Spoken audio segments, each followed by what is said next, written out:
السلام عليكم ورحمة الله وبركاته. نحمد الله العلي العظيم ونصلي على رسوله الكريم، أما بعد، فأعوذ بالله من الشيطان الرجيم. بسم الله الرحمن الرحيم. ما كان محمد أبا أحد من رجالكم ولكن رسول الله وخاتم النبيين. صدق الله مولانا العظيم. وقال صاحب القرآن صلى الله عليه وسلم: أنا خاتم النبيين لا نبي بعدي، أو كما قال عليه الصلاة والسلام। দারুল মহিম সুন্নাহ জামিয়া মাদ্রাসা ছাত্র পাঠাগার কর্তৃক আয়োজিত বার্ষিক বক্তৃতা সেমিনারের সম্মানিত সভাপতি সাহেব, অভিজ্ঞ বিচারক মণ্ডলী এবং সুদক্ষ পরিচারকবৃন্দ, আমার সামনে উপবিষ্ট আদিস্তলা ভাইয়েরা, সকলের প্রতি রইল আমার আন্তরিক মুবারকবাদ ও সালাম। সম্মানিত শুধু আজকে আমাদের যে বিষয়টি দেওয়া হয়েছে তা হচ্ছে খতমে নবুয়ত এবং কাদিয়ানী ফিতনা।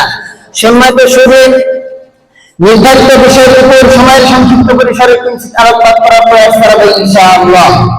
সুপ্রিয় সাথী বন্ধুগণ, আমরা এখানে পরিলক্ষিত হয় যে এখানে দুটি বিষয় পাওয়া যায়, একটি হচ্ছে খতমে নবুয়ত আর একটি হচ্ছে কাদিয়ানী ফিতনা।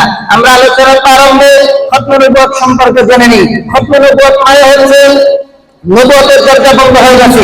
এই ব্যাপারে সূরা আহজাবের 40 নম্বর আয়াত আল্লাহ তাআলা বলেন: মা কানা মুহাম্মাদুন আলা আহাদিন মিন রিজালিকুম ওয়ালাকিন রাসূলুল্লাহি ওয়া খাতামান নাবিয়্যিন। আল্লাহ তাআলা বলেন, মুহাম্মদ সাল্লাল্লাহু আলাইহি ওয়াসাল্লাম কোনো শেষ বাবা নন, বরং তিনি আল্লাহর রাসূল এবং শেষ নবী। তার মানে তারপরে আর কোনো নবী দুনিয়াতে আসবেন না।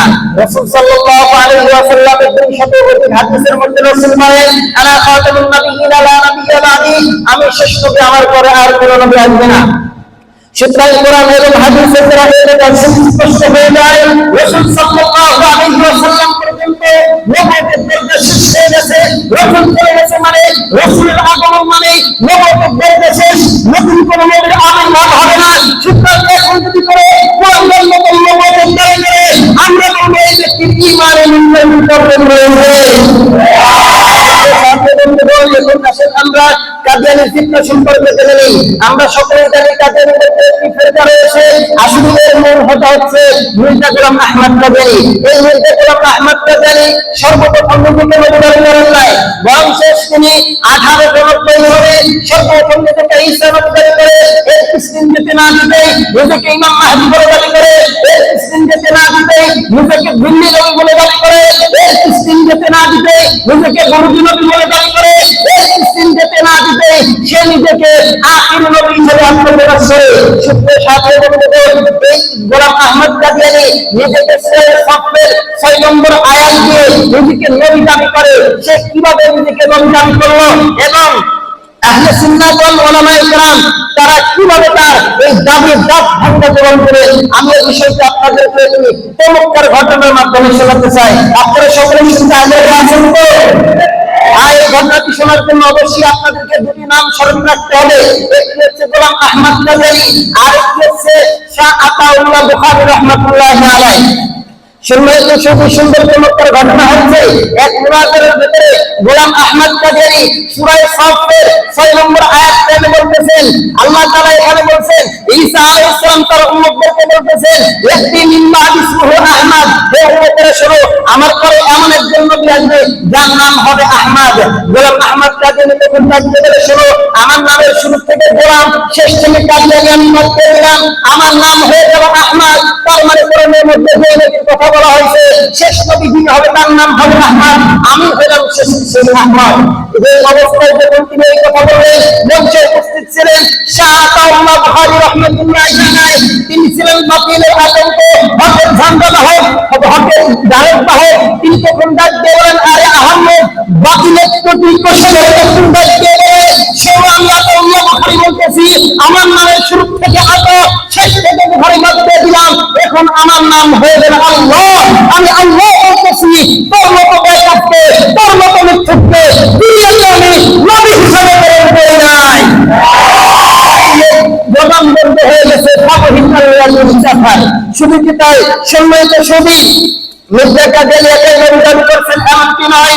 রাসূল কারীম সাল্লাল্লাহু আলাইহি ওয়াসাল্লাম তিরমিজি শরীফের হাদিসের মধ্যে বলেন, সাইয়্যিদুল উম্মতি কাদানা সালাতুন কুল্লুহুম ইয়াজামু আন্নাহু নাবিয়্যুন ওয়া আনা খাতামুন নাবিয়্যিন লা নাবিয়্যা বা'দি। আল্লাহর পয়গম্বর বলেন, রাসূলের আমার উম্মতের মধ্যে 30 জন এমন মিথ্যুকদের হবে যারা নিজেদেরকে নবী দাবি করে, অথচ তারা নবী নয়। আমি হলাম শেষ নবী, আমার পরে এবং আমরা কাদিয়ানীদের থেকে আঙ্গুল লাগিয়ে বলে দিতে চাই, এই মানুষদের মুসলিমাতুল কাযযাব নবী দাবি করে টিকে থাকতে পারে নাই, আসমাত আলাসি নবী দাবি করে টিকে থাকতে পারে নাই, শায়রে মুতানাব্বি নবী দাবি করে টিকে থাকতে পারে নাই। কাদিয়ানীরা তোমরাও নবী দাবি করে টিকে থাকতে পারবে না, টিকে থাকতে পারবে না। আমরা আমাদের ইতিহাসকে ভুলে গেছি, আমরা পূর্ব সূর্যে ভুলে গেছি। আজকে যদি বাংলার মুসলমান আবার খালেদ বিন জিয়াদের মতো, খালিদ বিন ওয়ালিদের মতো, তারেক বিন জিয়াদের মতো, মোহাম্মদ বিন কাসিমের মতো কাফেরের কাপড় মাথায় রেখে আবার যদি দিনের মাঝে হকের মশাল নিয়ে বাংলার জন্য যদি আমরা আবার আনতে পারি, ইনশাআল্লাহ অবশ্যই বাংলার পার্লামেন্ট থেকে এই ঘটনা আসতে বাধ্য হবে।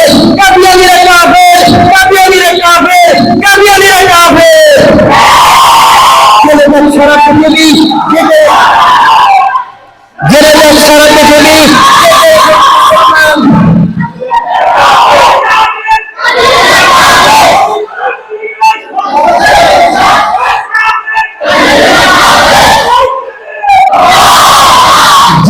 সারা পৃথিবী যেতে মুসলমান পেতে সমস্ত বাতিলের মস্তক, তাহলে হবে আজকের সেমিনার সার্থক।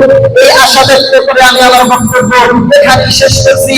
রাসূলুল্লাহ মিনাল্লাহি ওয়া ফাতহুন করিম ওয়া বাশশিরিল মুমিনিন। আসসালামু আলাইকুম ওয়া রাহমাতুল্লাহি ওয়া বারাকাতুহু।